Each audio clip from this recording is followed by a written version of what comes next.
I'm talking about five reasons to play Nier Automata. I know it's like kind of a weird thing, but I think people need to play it.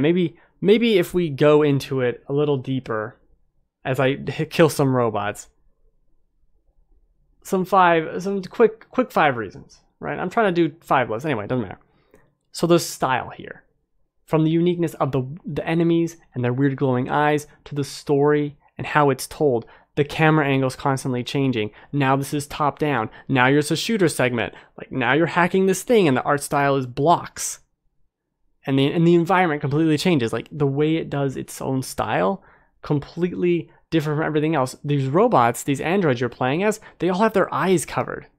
And you don't really know why for a long time. And that's something that plays into the story. And it just has this great aesthetic or style with the way they're dressed, the way characters look in this game. It's so unique in that respect. And I think that's worth seeing. But it's also worth seeing for the crazy sense of humor it has, where there's this guy from the original game who ends up, you find him, and then on the second playthrough, he starts driving this truck with this car, and it's got this song that plays, and the song, it's got, you know, music and instruments and stuff, but then it also has him in his weird voice being like, do do do do do do do do do do do do, and like it's part of the song, and it's so weird, but it totally fits. And then there's other things where these robots are like peaceful and they're trying to figure things out, and you can play with them and like, well, I got a mommy, and like, you're a robot, you have a mom, like, yeah, I'm a kid robot, and it's like, what does this even mean? And then the fact that you can take out one of your chips, like I already mentioned, you can take out one of your chips and you die because of that. It's just a dumb joke. You eat a fish and you die, and that's an ending to the game. There are endings to the game that I got where it was like, I just went the wrong way. I was like, what if I go this way? And the game fades to black, and it goes, and so-and-so decided to go this direction. He was never seen from again. And then the credits roll in like 2 seconds. And then it saves the game and boots you out to the title screen. It's just wacky in this way that's fun. It's just a fun thing to, like, a fun playground. There are a bunch of endings too towards the end of the game where it's like, if you just stand around, this happens. If you stand around here, that happens. And nothing really does that. Nothing has these crazy, I think there's 26 endings you can get. There's an ending you can get if at the very beginning of the game you die, you'll get a different ending.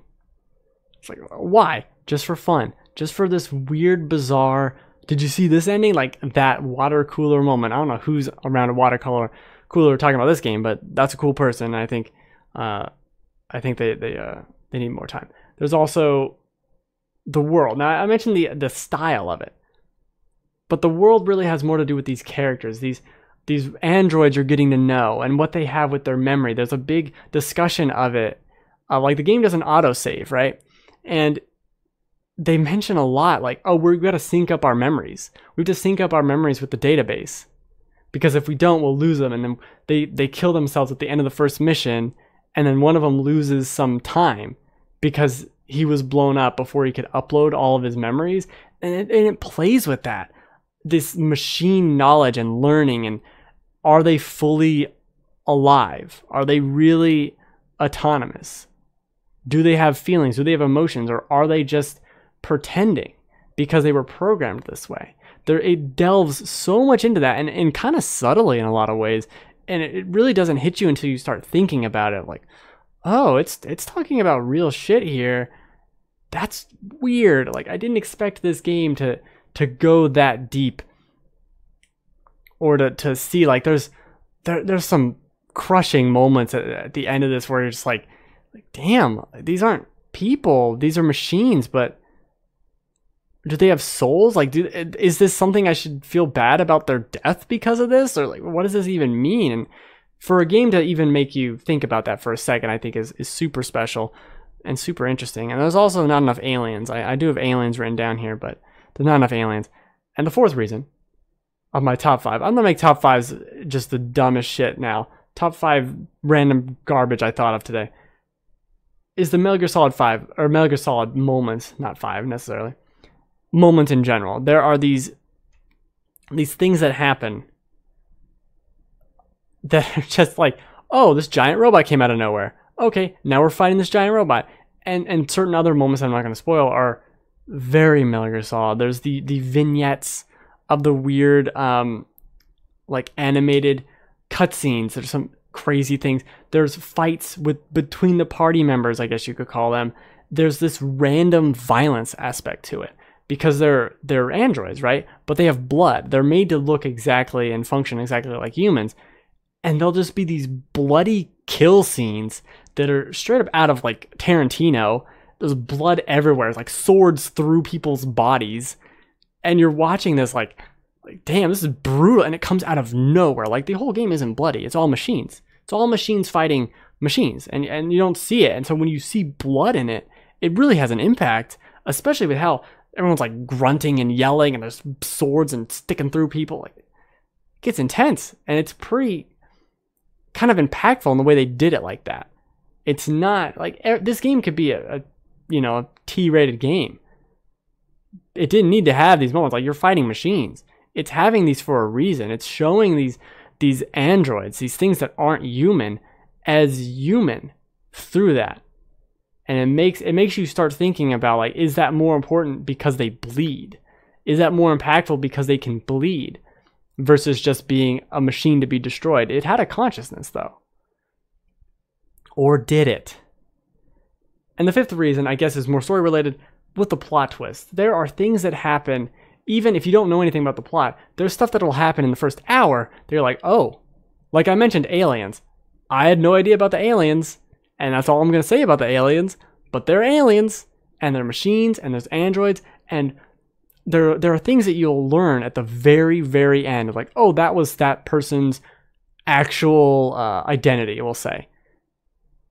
And the moments like that can't be understated. It starts making you think about everything, especially the way it does the storytelling, where the second playthrough is kind of the first playthrough from a different perspective. The way it does that and the way it reveals things to you, and you do the same events again, and now you see different things and you hear different things. You actually do get different plot points on the second playthrough, and the third playthrough is entirely separate from the first two.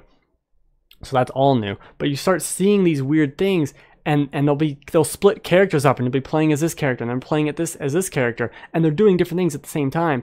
And one character knows this, and one character knows that, and they're all trying to get to this point to do the one thing. And the way it works out is so unique. And again, it can only really be done in a video game like this. Like, I guess you could read a book, but it wouldn't really work. Like, there's moments where you're dying and you have to like struggle through something, kind of like the Metal Gear Solid 4 microwave tunnel, but not as button mashy, thank God. And those moments are so unique and so worth it. So worth it. I don't even know if is that 5 reasons. I feel like 3 of those reasons are the same reason. You just need one reason. It's pretty damn unique and great fun time. It's also not a short little romp. It's not like an 8-hour action game. This is a full RPG with a bunch of side quests and optional things you can do. I played some of the DLC. DLC is pretty good, but I don't know if it's necessarily worth it. I haven't beaten all of it. It's largely just a bunch of arena battles with new costumes and stuff, which are great. But I guess that's my piece. That's my pitch for Nier Automata.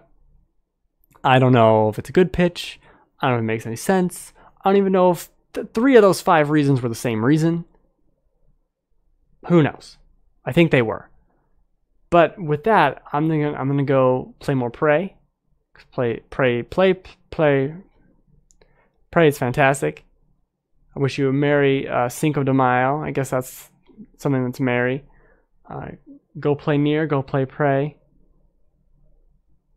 And that's it. This was a show every Friday, 3 p.m. Pacific time, twitch.tv/thegamefanatics. I stream Saturday, Monday nights, and Wednesday afternoons, twitch.tv/benreacts. Saturday and Monday are going to be Mario Maker, and Wednesday, this coming week, will be Prey. I almost forgot about it. I talked about it for 20 minutes to myself. Almost forgot about it. What was that game I gushed about that I love?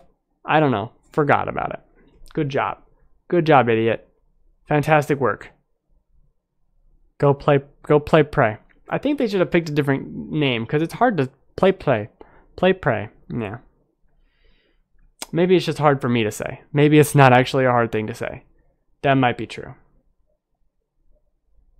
That might be true, yeah.